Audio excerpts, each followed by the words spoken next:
Welcome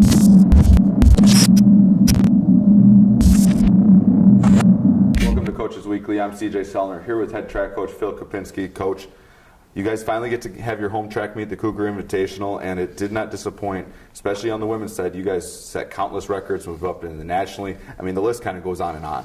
Well, I think first and foremost we have to thank the weather. As I'm sure some of my colleagues, softball, baseball, lacrosse, and myself, having a good weather day to run in is probably the most welcomed thing that our athletes could have had. And yeah, we performed really well. The meet went smooth, so thanks to you and the rest of your staff for helping pull that off, but it was a great day. We have to talk about the highlight really of the day, Simone Wilson just putting up records. You talk about her in the national conversation. She's part of the relays that are in the national conversation now, and that's where everything kind of started for the day. Yeah, and I think the conversation gets overlooked some of the time is she's probably one of the nicest people you're ever going to meet. And how often do we hear that in sports, that the outstanding person ends up being the outstanding athlete, which is great. And she did. She's currently, I think, 35th in the country in the 400 hurdles, broke the school record set by, I think, a Miss Raglan Tagai. I'm not sure the year, but she broke that record. And then she was a part of the 4x1 and the 4x4. 4x1 set the school record, ran a 48.4, and then the 4x4 pretty much by itself ran a 4 even without one of our best pieces out there. Courtney was off doing something for school. So we think that relay will run a 3:55 at some point, with either Courtney or Crystal continuing to improve in that spot. But 3 records that day, and then she came back and broke her own record in the 110 or 100 hurdles on Saturday at Wheaton. So 4 records on the weekend for Simone. Pretty outstanding day for her. And you look at some of your other athletes on the female side that have been doing just a phenomenal job. And you talk about that relay team, those relay teams. There's a lot that goes into a successful relay, and it's just not Simone. You have 3 other pieces that have to all do their jobs to set those kind of records. Well, and Coach Mack says it best. She says, you're only as good as your 5th girl. And when you look at that 4x1 with Christy Schultz and her experience and history of being a national qualifying athlete, obviously Kayla Armstrong, who's 40th in the 100 right now nationally, 25th in the 200, and will be ranked in the 400 after this weekend. Chelsea Wilson, which I think people have heard of. She's done a pretty good job. Just a few times around here. A couple times she's done pretty well. Ran her 4th fastest time ever in the 200 on Saturday, so she's getting back into gear.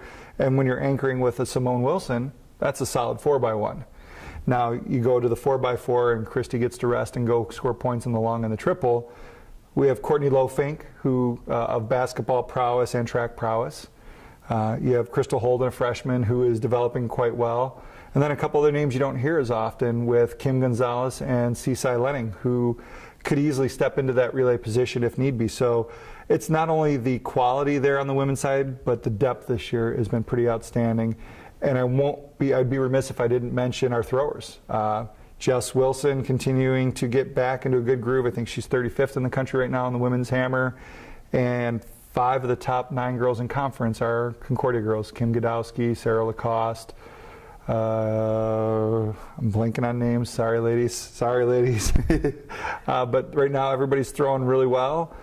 We're running well. And I feel bad because it's kind of overshadowing like the guys. The guys are doing as well as we've ever done. We have a couple guys injured right now, but they're Thomas McNamara, 3 PRs on the weekend and a school record. Tyreek Thomas started off the season well, nursing a little hamstring, but he started off better than he did last year as a freshman. Countless PRs from our distance guys with Anthony Zepeda and Enrique Ramos getting better. Brandon Ellis having a great season. Guys are performing at a high level. Our girls are just a little bit ahead of them right now. But it's been fun to see. It was a great atmosphere there on Friday, and you guys continued that into Saturday. And now you kind of get into the end of the season kind of push where you're trying to get to, hey, we're trying to peak. And I feel like there's a lot of your athletes right now that are getting right to that next step to be able to peak when it comes conference time and last chance meets and looking towards that national picture. Yeah, and I think, it's all going to be weather dependent. Tomorrow we're actually going to go run out at Lewis, give our throwers and our sprinters another opportunity because it's going to be warm to throw up a good time. And then as we wind into conference, everybody gets up for conference. I mean, there's a pretty good chance that we have a chance to improve on our indoor. We were 3rd in indoors with the women, hoping to go 2nd. We were 4th with guys. I'd like to see us 4th or 5th. I'd like to move up to 4th. So everybody I don't know what it is in the Concordia water, but our athletes perform well at conference. We look forward to seeing you guys back out on the track and the field and the throwing pits, everything that goes on with you guys. If you need to know anything about Cougar track and field, you can always find all the links at cucougars.com.